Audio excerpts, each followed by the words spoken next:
500 మంది కొంప ఉసురు తీసుకున్నావు, వాళ్ళ కొంప కొల్లేరు చేసినావు. 500 మంది అన్నదాతలు ఆత్మహత్య చేసుకుంటే ముఖ్యమంత్రి గారు అందాల పోటీలో బిజీగా ఉన్నాడు. రివ్యూ చేసే టైం లేదు. కల్లాల వడ్లు అట్లే ఉన్నాయి. కొనటోడు లేడు, కాంట పెట్టేటోడు లేడు, పట్టించుకున్నోడు లేడు. ఇప్పటికే అమ్మిన కాడికి పాపం మిల్లర్లకు అమ్ముకున్నారు. ఇప్పటికే 40-50% అమ్ముకున్నారు. ఆడనో ఈడనో 10% 20% కొన్నారు. కానీ దాన్ని పట్టించుకున్నోడు లేడు. వానలు పడుతున్నాయి, కళ్ళాలల్లా వడ్లు కొట్టుకుపోయే పరిస్థితి ఉన్నది. ధాన్యం మొలకలెత్తి రైతు ఆగమై రోడ్డు మీద పడే పరిస్థితి ఉన్నది. అడిగినోడు లేడు, పట్టించుకున్నోడు లేడు. అడుగుదాం ఎవరినన్నా అంటే ఊళ్ళో సర్పంచ్ లేడు, ఎంపీటీసీ దిక్కు లేడు, జెడ్పీటీసీ లేడు, కౌన్సిలర్ లేడు.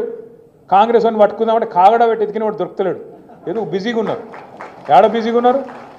కాగితాలు పట్టుకొని సెక్రటేరియట్ చుట్టూ గిర్ర గిర్ర గిర్ర తిరుగుతున్నారు. ఏందిరా అంటే ముఖ్యమంత్రి చెప్పిండు, నాకు ఓ పని తెచ్చుకోమన్నాడు, మా మంత్రి చెప్పిండు పని తెచ్చుకోమన్నాడు, 4 పైసలు మిగులుతాయన్నారు. ఇక పాత బాకీలు ఏమైనా ఉంటే, పాత బిల్లులు ఏమైనా ఉంటే తెచ్చుకోమన్నారు, ఇస్తామన్నారు, కమిషన్లు తీసుకోమన్నారు. ఒకటే పనులు ఉన్నది ప్రభుత్వం మొత్తం. కమిషన్లు కమిషన్లు కమిషన్లు, 20% కమిషన్లు, 30% కమిషన్లు.